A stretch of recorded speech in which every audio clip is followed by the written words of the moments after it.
How you doing, Scott?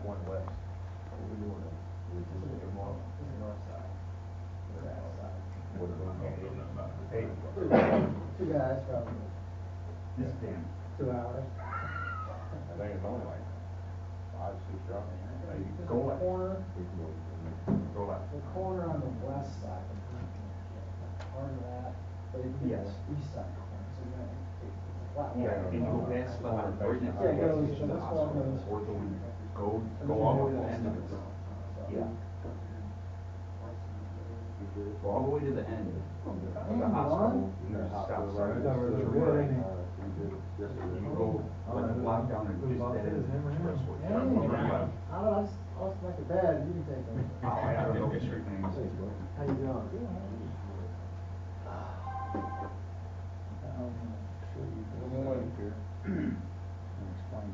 Yeah, at the stoplight right before expressway. Okay, this is down broadcasting to the end this, of okay? Make a right.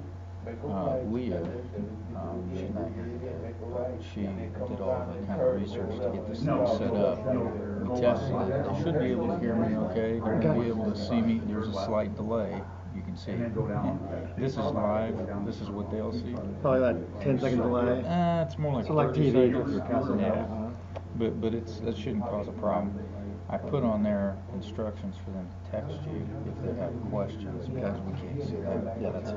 But there is one issue that I didn't realize before because we tested it without the screen on. Now that we've turned the screen on, you can see about the quality they're going to be able to see. It's not real great. So I think a lot of it's going to be you talking anyway.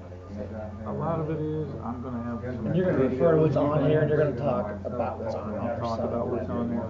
We're gonna. I think we need to look at a better way to do it next time. Okay.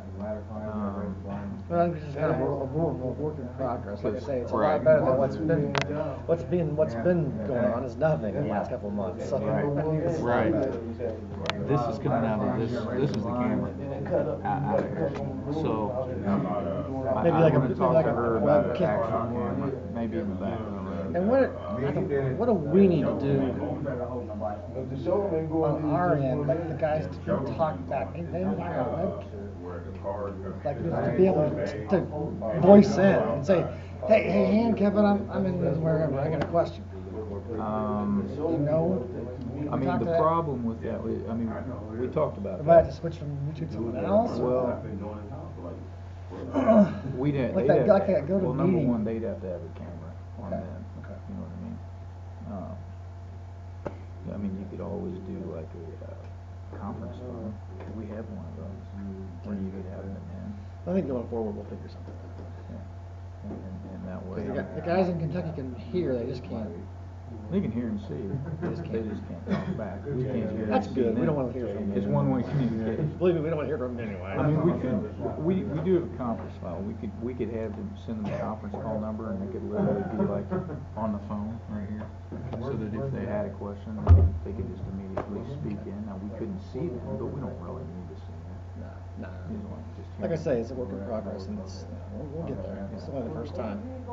It's still like a lot better than what we're used to. Yeah, the guys in Kentucky there's a YouTube feed, so they can see everything that's going on. And They just can't talk, so that's good. We just can't see and hear them, yeah. We don't hear from Andy anyway.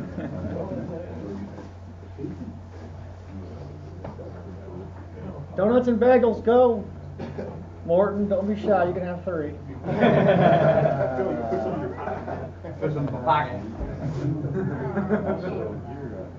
Everybody's wanting a hamburger out here. I'm 4 or 5 on The job has analysis. That's what the job is. It says that this has to be completed, the job has knowledge prior to the start of each job, at least 10 working days before the project starts.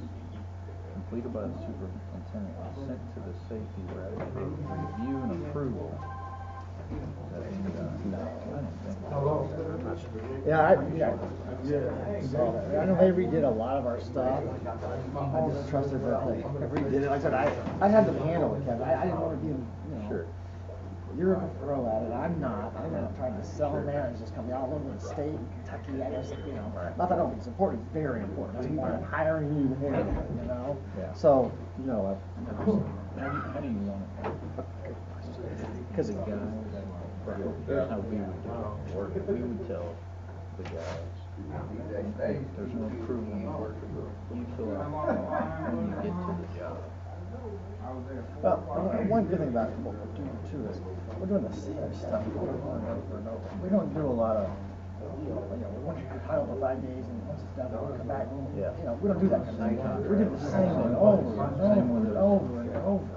And I used to put the same guys on the project over and over and over, so it's kind of, that's one good thing. It's like I don't try to rotate guys, half these guys are poor guys, they don't ever get out anywhere. Some of them are just high-rise guys, they don't ever do things. So, we can talk about that, I guess. Yeah, I think we talk about it as a group. Yeah, that's See fine. what they want, and then we can revise it. Yeah. It seems to fit. Yeah, that's fine. So, Sure. okay.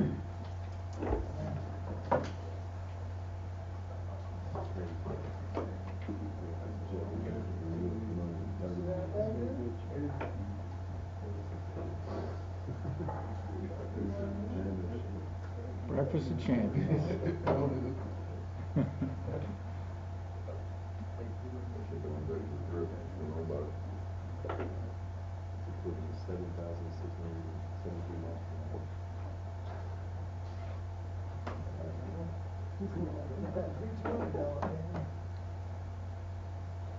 I didn't get this just for staring at food. Raise on one more. Staring at food. How can you weigh 215 and I weigh 320? There's no way. Embrace it.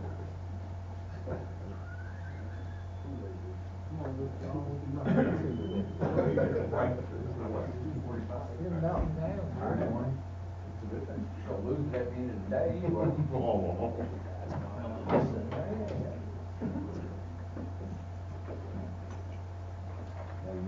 Oh, you sign in?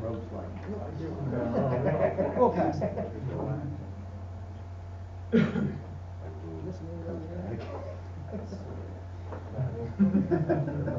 No. Yeah, Pat's not feeling well, so he's gonna watch on TV. Not TV, computer. You get to watching the gyms.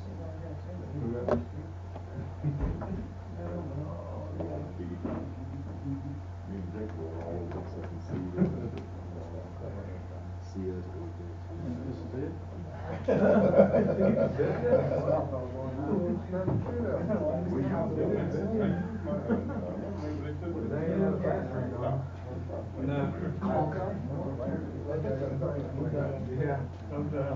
I know, fat boy.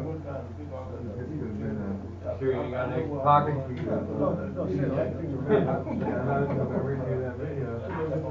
That's the runner.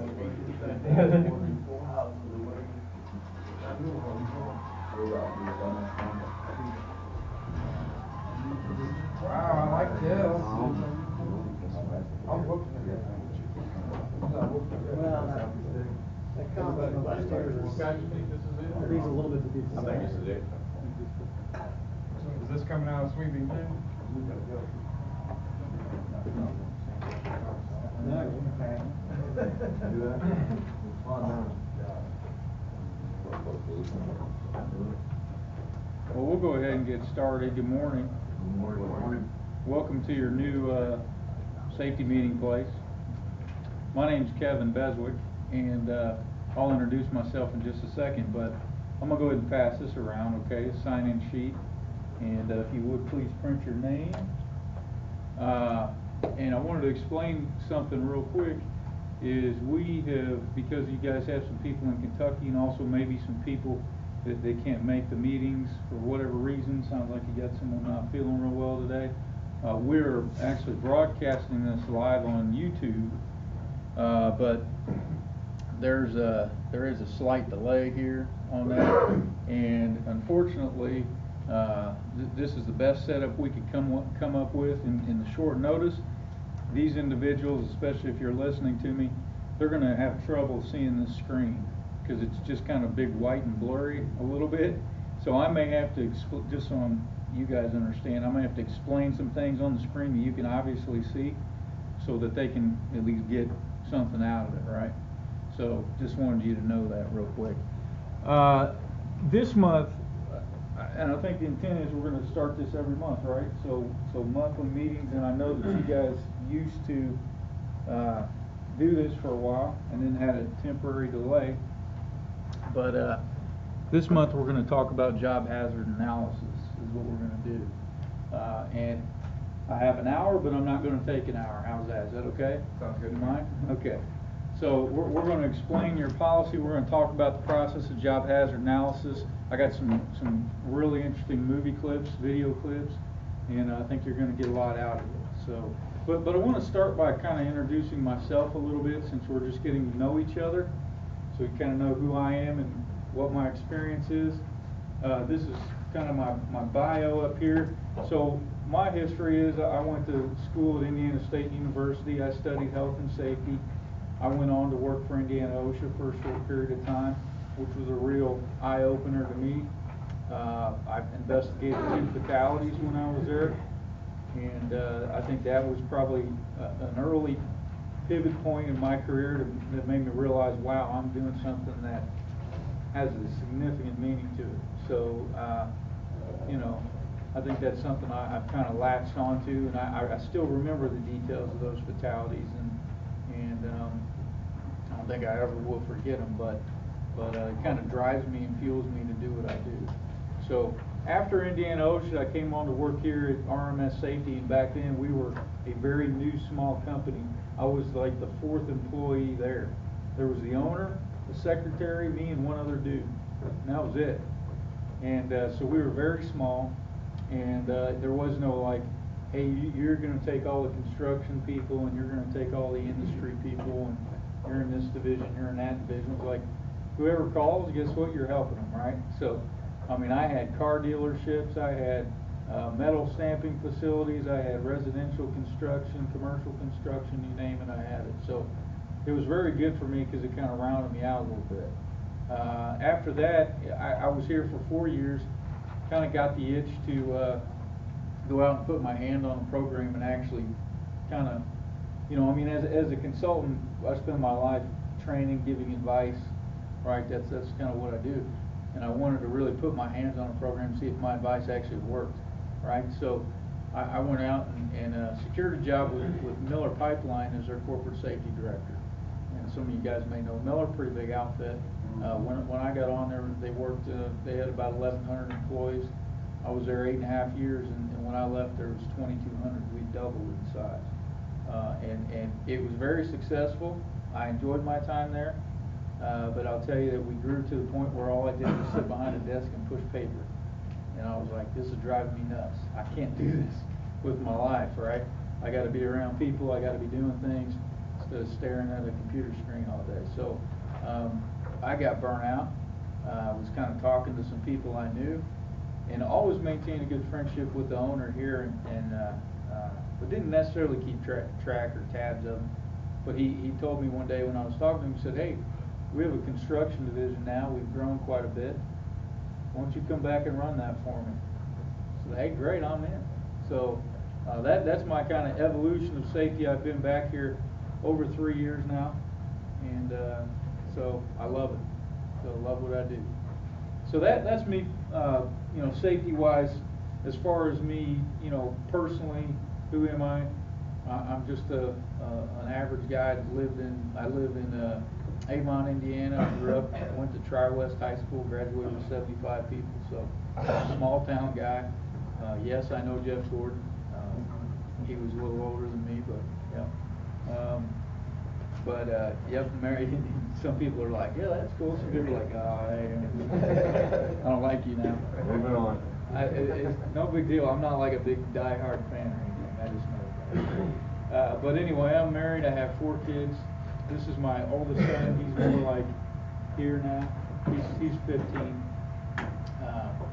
So I have a 15-year-old boy, a 13-year-old girl, and I have 2 twins that are 4. We're trying for 3. God has a sense of humor, so I got 2. So that's kind of the gist behind who I am. On a personal note, I'm a football nut. Love football. I've coached youth football for 10 years. This is my first year out. I really miss it. But that's me in a nutshell. So hopefully I'll get to know you guys kind of as we go.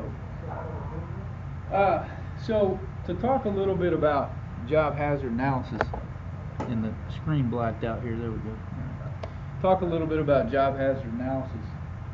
I want to start, I got to really, my mission here is trying to change your view of job hazard analysis. Some of you guys may know, I mean, hopefully you all know what job hazard analysis is, but some of you may think, yeah, that's a great tool. Some of you may be like, why do we do that? But I want to kind of get your view and perspective here. And one way I'm going to do that is I'm going to start by showing you a video. And this is a video of an instructor. Show you a 1-minute video coach clip, you through this, okay? which I'm going to have you do a count. With an audience this size, it's a very interesting phenomenon. Here's what it looks like. Okay, so there's 6 students, 3 white shirts, 3 black shirts. There's 2 basketballs, they're passing them back and forth. Your task is to count the number of passes in 1 minute between the white shirted students. Number of passes, they're going to be moving around, so it's complex. I want to show it to you. Number of passes by the white shirted students in 1 minute. Those of you that have seen this, don't blurt out the answer, but it's a very interesting effect where it turns out there's a gender differences on attention to this kind of detail with a lot of action going on. I won't tell you which gender is more accurate than the other, but we'll see at the end. Okay, so here we go.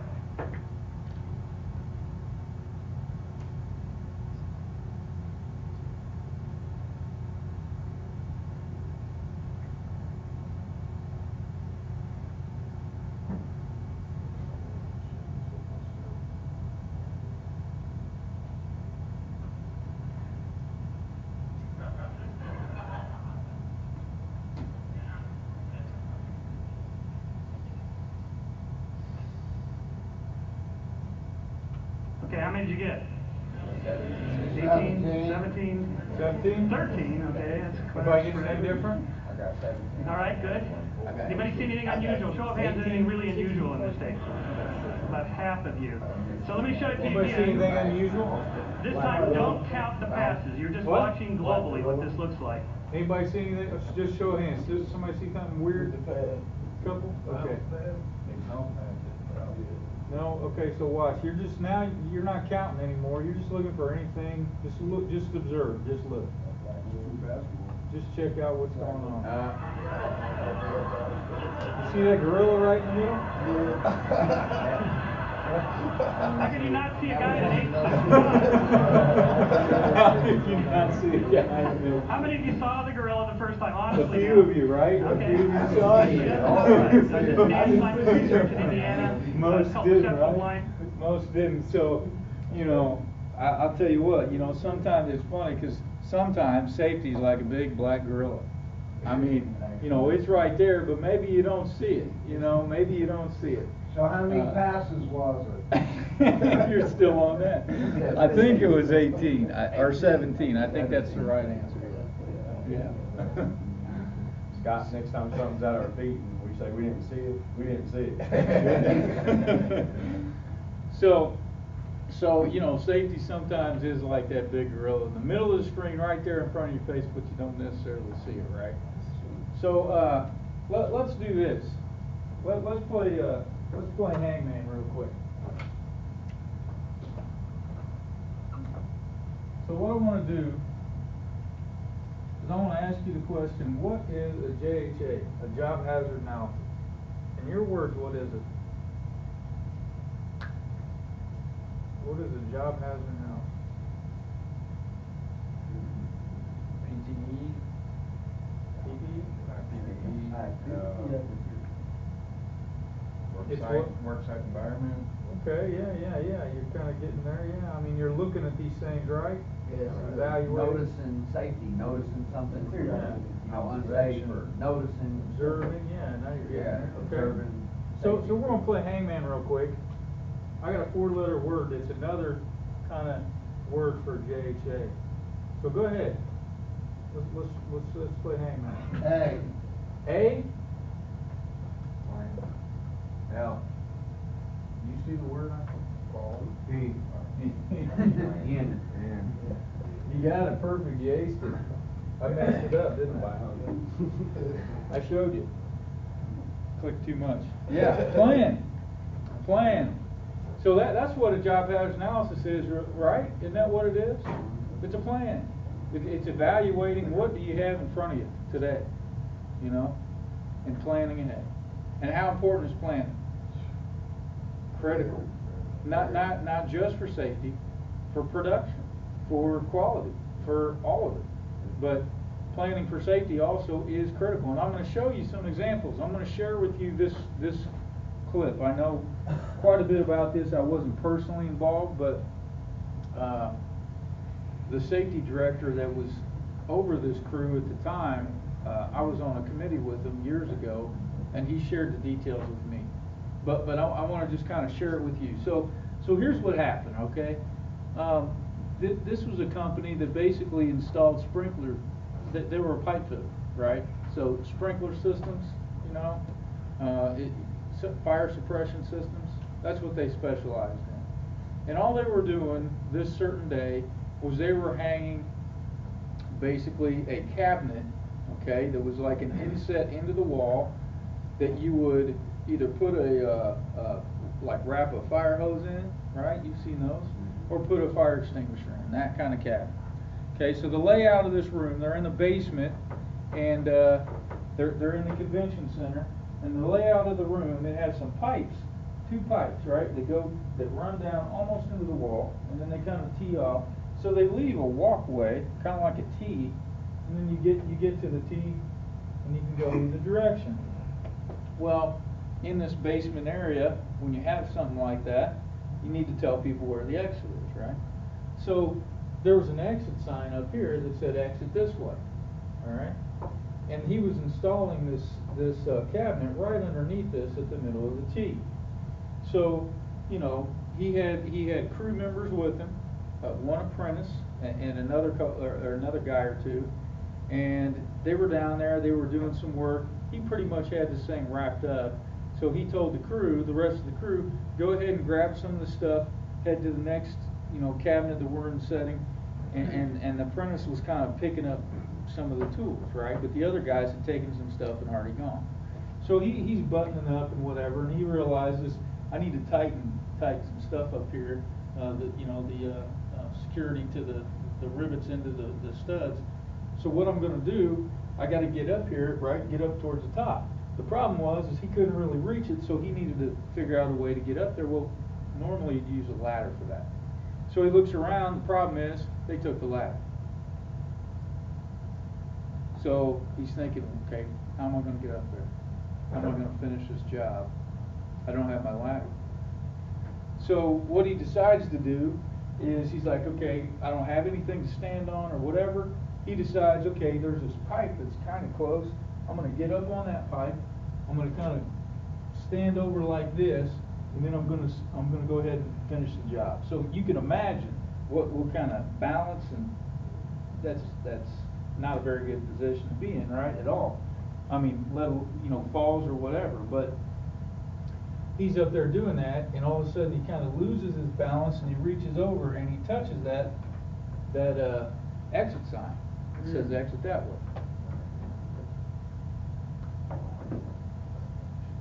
I mean, there's exit signs all over the place. You've seen those before. If I touch that exit sign, if I go touch that exit sign, should I be shocked? No. I shouldn't be. He was. Because they wired it wrong. Okay? He touched that sign, but broke free. And he gets himself down, and he's kind of pulling himself together, you know, tells the apprentice, says, hey man, you know, I just got shocked by that sign, you know, hurry up and grab the tools and move on, and I'll just kind of finish this up real quick, and we'll get going. He gets back up there again and does the same exact thing he just did. This time falls into the sign, but now he can't break free. And that 110, you know, that's in that electrical outlet, not much. I mean, you know, who's been shocked by 110? Probably almost everybody. So that's enough though to get your heart started in the wrong rhythm, and that's what happened. Yeah, right. And so he ended up, you know, sitting there in it. The apprentice saw this happen, saw the guy kind of stuck in it, getting shocked, and sat there for a second thinking, what am I going to do? So he ends up basically trying to plow the guy over. He knows I'm going to get shocked for a second, but hopefully I'll just, you know, break his contact. Anyway, the guy died on the way to the scene, or the way to the hospital. So, you know, really simple task. I mean, you think about this. Ask yourself, if I hadn't told you that story, you think about what you do, you know, what you do for a living. Is that more dangerous than installing a fire cabinet box? What's that? You say no? You say yes? I think most people from the outside looking in saying, if I hang from that building up there or whatever, you know, versus putting rivets into a box into a wall, I'm going to say that's safer than that. But you know, this guy lost his life doing that. I mean, so, you know, even just the smallest task can cause you, you know, serious problems, injuries, or death, for sure.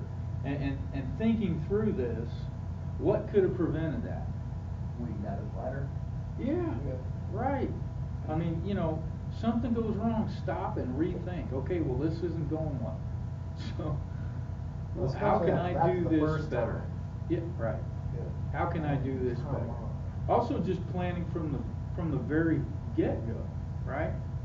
I need my ladder. Let's not take it yet, you know. I mean, planning plays a big part. So there's one example. Here's another one. This one's more, I've got a lot of different types of scenarios here. This is a short video. And this one is on confined space entry.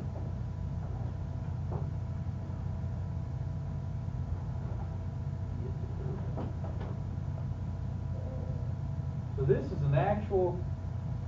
live footage of an incident that happened, okay? Listen to the guy, but I want you to watch this silo. Fell victim to toluene vapors within a 12 by 24 foot vertical storage tank. See that He explode? entered through an 18-inch opening on the top and was to lower himself on a rope. Next, an SCBA was to be lowered to him. However, he never made it to the bottom under his own power, but rather fell victim to the vapors. The fire department was notified for rescue and EMS. Upon their arrival, the firefighters found the only access into the tank was through the 18-inch opening on the top. Upon inspection from this vantage point, the bottom of the tank was found to be obscured. Feeling this was a life and death situation, tunnel vision occurred. Okay, I'm going to stop it real quick, and we're going to replay this. I want to make sure everyone's tracking here, okay? So, we have a silo, okay? They had toluene in there. Do you know what toluene is? What's toluene? Anybody know? First time I've ever heard of it.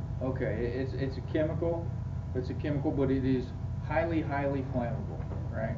So toluene vapors inside the tank. This guy's going to enter the tank to do some work. He decides he's going to lower himself down on a rope and then have his attendant, confined space attendant, lower his SCBA, his respirator, to him. I mean, already we're kind of like, wow, this is not good, right? Why would you not wear that into the tank, right? But he chooses to go opposite. Well, he's lowering himself down and he loses consciousness. He doesn't even make it to the bottom and he's out. And he dies. Okay? But let's back up. Let me ask that question one more time. Why didn't he wear that respirator into the tank? Do you know what an SCBA is? You guys, I'm sure you've seen, they're the big tanks firefighters wear, right? With the respirator, okay? 18-inch, there you go. 18-inch hole, and he didn't wear it in the tank because it couldn't fit. So what should he have done is they make respirators that have supplied air, which is a hose that goes, it's the same exact thing, it's just instead of carrying a tank on you, the tank's away from you and it's a longer hose to get to it. That would have worked. He could have worn that mask with the hose and got down there, but he didn't have the right equipment for the job. So what did he do? Put himself at risk, right? Could he have Cost his life. dropped down in there and then got it and put it on? Best solution would have been have the right He was in there too long. respirator. As soon as he jumped in the hose, he should have got his respirator. So again, planning. Isn't that planning?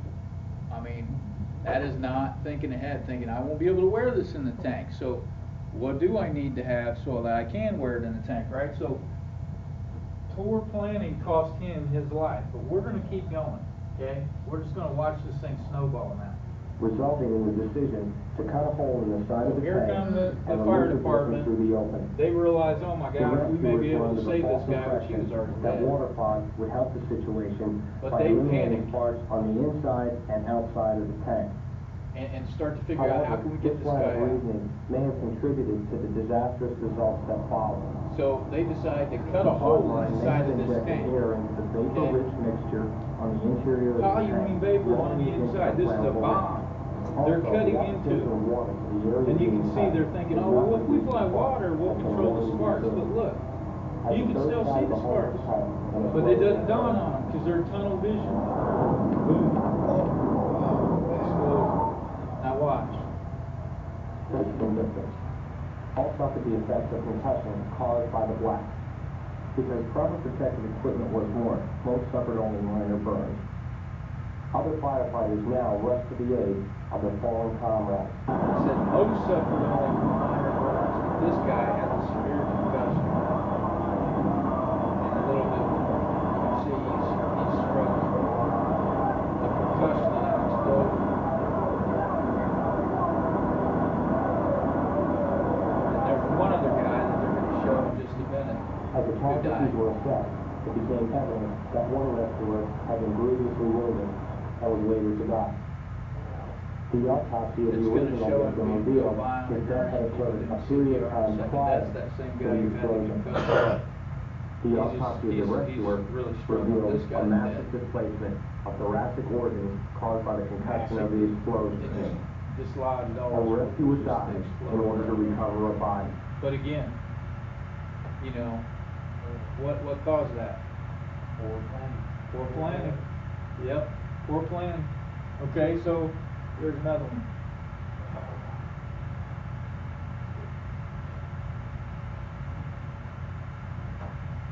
A freak accident at a construction site today involved a very common construction tool, something you probably have in your own kitchen.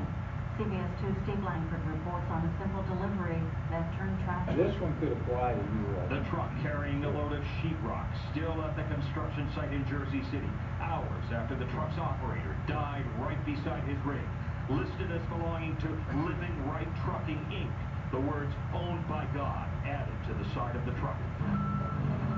58-year-old Gary Anderson of Somerdale, New Jersey, killed as he was delivering the sheetrock when a tape measure fell off a construction worker's belt 50 stories above, bounced off a piece of equipment near the ground, then struck the truck driver in the head. Police say Anderson was not wearing a safety helmet. Yeah, it's a little crazy. We don't know what's going to happen ever. Just come in one day and it could be your last. Juan Bonilla works construction at a site nearby and says a safety helmet would have made all the difference. Yeah, absolutely. I think he would have been hurt maybe in the hospital, but it would have probably saved a life. One worker here who didn't want to go on camera told me the victim, apparently a very religious man, was in the middle of telling his story and uttered the words, "God is good," the moment right before he was hit and killed. OSHA is investigating the accident, which happened just a few feet from the entrance to a PATH station. It's very scary. I have no idea that something so small could do so much damage. Neither the trucking firm nor the construction company would comment on the bizarre tragedy. In Jersey City, Steve Langford, CBS 2 News. The victim, Gary Anderson, was rushed to Jersey City Medical Center, but died an hour later. Okay, so they made a big deal about the hard hat, which is one angle at it, right? Absolutely. Wearing that hard hat could have maybe saved his life, although we heard him say it ricocheted off something. Could have came in at a side angle, we don't know. Yeah, we don't know. They didn't tell us enough info. Could it have saved his life? Maybe, I don't know. But let's go beyond that. What can prevent that tape measure from falling? Tethering. Yep. Or possibly installing, maybe they didn't have toe boards, I don't know, again, I don't know all the details. Maybe they didn't have toe boards and got kicked off. Maybe they didn't have some kind of netting up, yeah. But they didn't prevent the tape measure from falling. In my eyes, that's the bigger issue, really.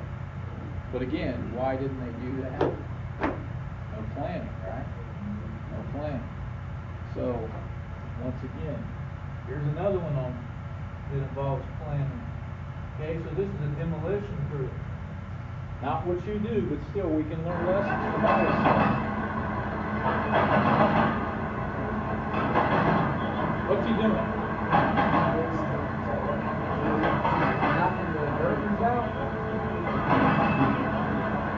He's got what's called a hole ramp adjustment, right, on the front. It's a pneumatic piston.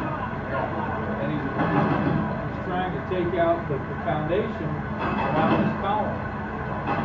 Doesn't that tell you what?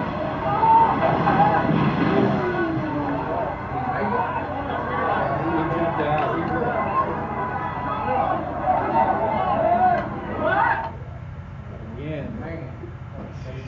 lack of planning. He jumped out.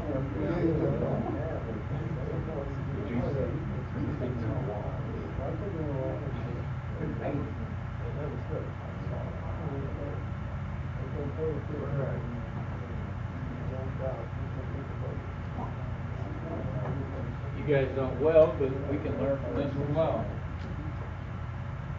So in hot work, there's all kinds of different types of hot work. There's welding, which is joining, and there's cutting, which is taking apart. He's cutting. He was cutting. And wouldn't logic tell you, okay, once this thing comes apart, this is under tension, right? It's like riding a bull. He lost. All these, don't you guys see these all the time? Don't you see these come across? You've seen them, right? Facebook or email or whatever. You see stuff like this all the time. We always do. And we always look at this and laugh and say, oh my gosh, people, I think the first word out, what's the first word out of your mind when you see something? Idiot. Yeah, that's it, idiot. But a lot of times too, it is a lack of planning. If you plan right and stick to the plan, or if something goes wrong, you stop and back up and rethink it and replan it, then you can avoid it. I mean, that's really what it all comes down to. So, that's what a JHA is, a plan. I'm going to plan my work. I'm going to think ahead. I'm going to plan so that we do this safe. Now, in your process, if we look at your, and I'm going to go ahead here real quick. I'm going to go ahead. So, if you look, I gave you guys all a handout, right? And this is what if you haven't looked at your safety program, I'm going to guess none of you have sat down and read this thing. But, and I get it, but if you take just this plan out of it, okay, this is on your job hazard analysis. And here's what your job hazard analysis says, very short and sweet. That plan says this, that you should do a plan, job hazard analysis. The supervisor should do it. It says that you should do that 10 days before the job, give it to your safety director, and then for approval, and then review it with all employees before the job starts and change it as needed.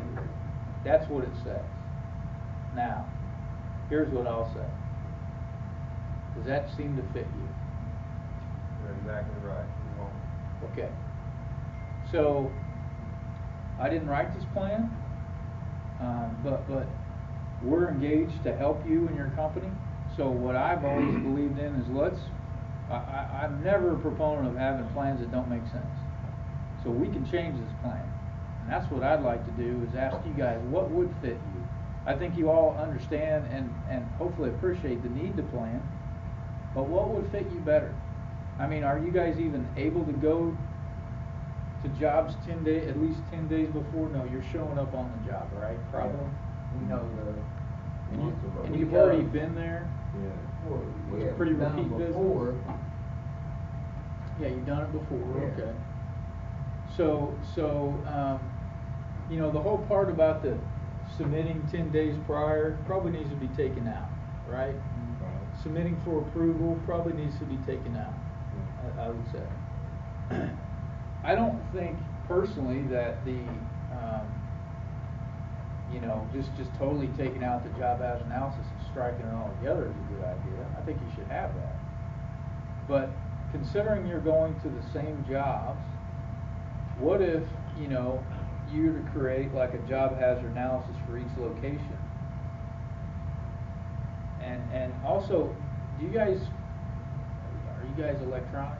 Does everybody have computers or no? I mean, on the job? No? It's on paper, okay. Yeah, we have our phones. So what if we were to take and have each crew assigned to each project complete a job hazard analysis for that building? You know what I mean? That's kind of like our roof diagram. But It's basically the same thing. something like that. But We've done a pretty poor job. But then maybe at the bottom have something that like, okay, unique hazards for the day. You know what I mean? What's different? I mean, yes, okay, I get it. We're gonna get up there, we're gonna tie off to the same point, we're gonna clean these same windows at the same place. All that's the same. But what's different? Yeah, you know what I mean? What's changed? What's different? And there can be things that change. I mean, this is where I wanted to be a second ago, but I mean, you have weather conditions can change. What if there's a storm in the area? That's different, right? The heat maybe, I don't know. What about the wind? That's something you really need to consider. Did you guys hear about this? Notre Dame. Oh, yeah. Notre Dame, yeah, that's right. Does everybody know? Just in case you don't. I mean, yeah. So this happened several years ago.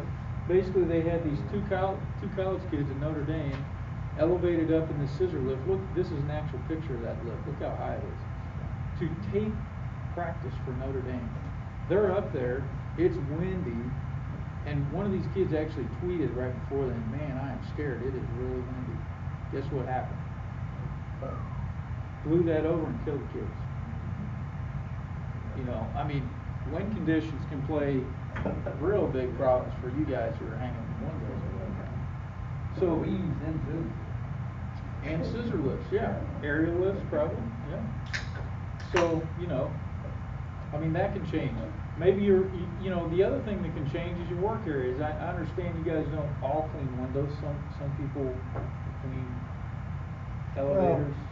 Yeah, a metal division or a sweep division. Metal division, sweeping division. So, if you're there after hours, that's, not as many people around. But heck, if it's the lunch hour, and you got people crawling all over the place, you know what I mean? That's different. That needs to be taken into consideration, on what you're doing. Others can alter your work area. Are you working in an area where there's construction going on? that's something to think about. Maybe there wasn't last time you were there, you know, and just to point this out, other people around you you haven't seen this. This is a lady who just basically is working in like a liquor store. Yeah, I've seen that. Very common, you know. Somebody opens a trap door, they're over here at the register. She doesn't know that the door's open. So, you know, there's an example where the environment changed like that. You know, the environment changed immediately.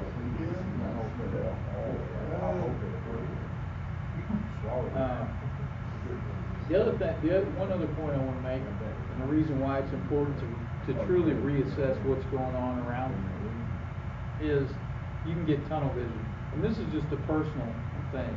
I mean, I'll tell you that I'm a safety nerd, right? I mean, this is what I do for a living. I'm paid to be a safety nerd. But I try my best, really honest I do, to try to incorporate safety in whatever I do, whether it be at home or here or whatever, right? It just makes sense to me. Why wouldn't I want to do that? So I really try. But I can tell you, even with me, speaking about safety for a living, breathing it, you know, and all that, I still have moments of bad judgment. I still have times where I get myself into bad situations and I got to stop and rethink it. I mean, a good example is, you know, building my deck. This isn't my picture of my house and my deck. It's just a stock picture of my deck. I know, I should tell you that's my deck. You think I'm like amazing and want to hire me. But no. But my last house, I built my deck. Me and my dad built it. And I remember, you know, certain times where him and I were working, but yet I'd get so tunnel vision on what I was doing that I wasn't really paying attention to what's around me. And I would remember like, okay, wait, I need to back up and really assess what's going on. There are several times where I'd look around and say, yeah, boy, if I would have done that, I would have hurt myself or whatever. My dad's about ready to hurt himself, so, you know, he's older. I got to kind of shepherd him, right? So, you know, it's just that nature of just stop and really always figure out what's going on around me, right? So I think it is a good thing to try to continually evaluate what we got going on. So with that said, and I think we're about at the end of our time together, but the main thing that I wanted to get across is planning is important. I encourage you to do it not just on paper, but daily, all the time. Be aware of your, you know, conditions around you. But we can change this policy. We will change it. Also, your form. I wanted to just kind of look at that. If you flip, who is filling this out?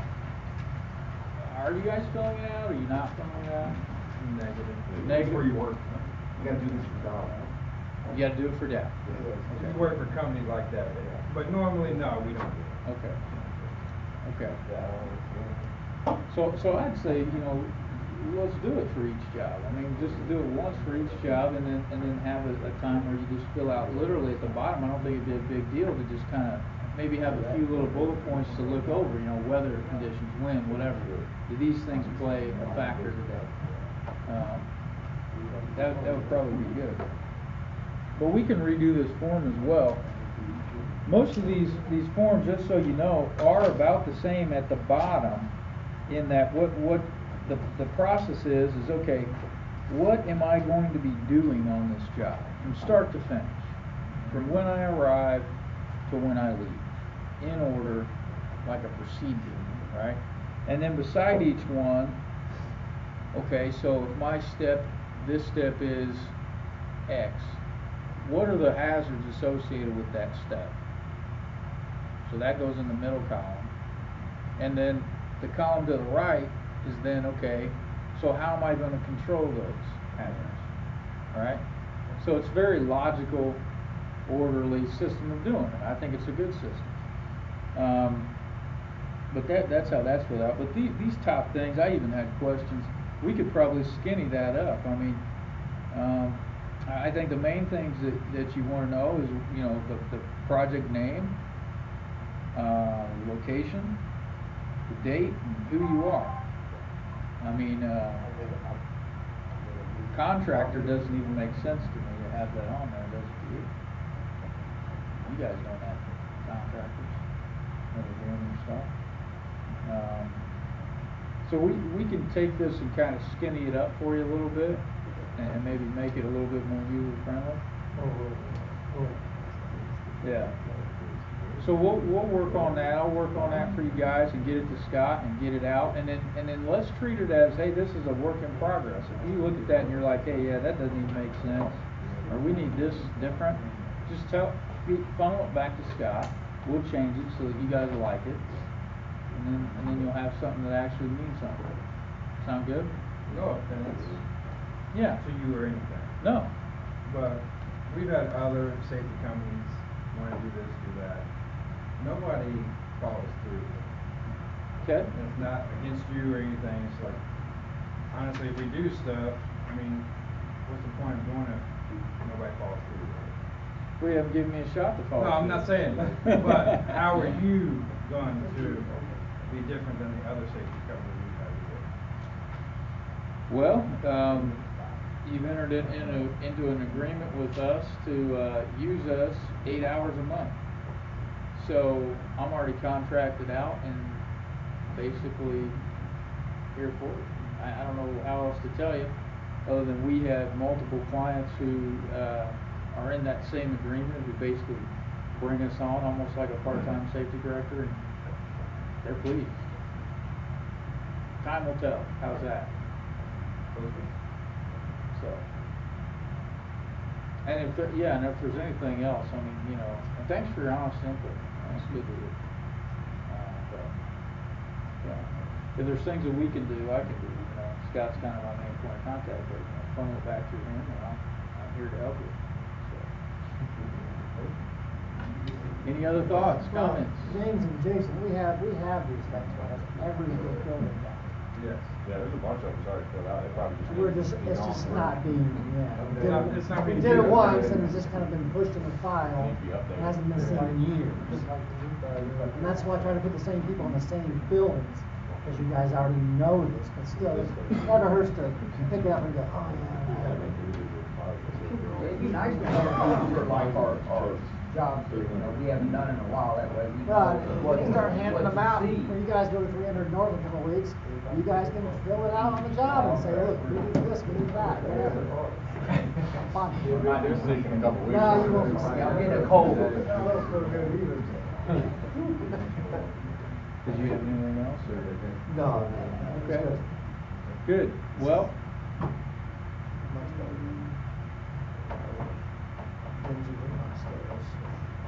Can we get a sheet to show the dates of every meeting we're gonna have instead of just being told like, It's gonna be the first Friday of every month.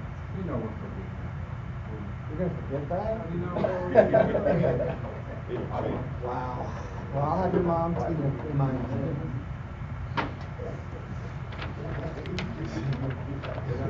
All right, guys. I appreciate your time. Do the YouTube thing, so I don't know. How do we get the connection to that? I can give it to you. It's easy. More donuts. Grab your donuts. Take them with you. If not, you know Fat Boy's getting them. Which one? Phil. Mark. You hear that, Phil? Look at his belly. He called you fat. You actually lost a little weight. Oh. He weighs 212. You weigh what?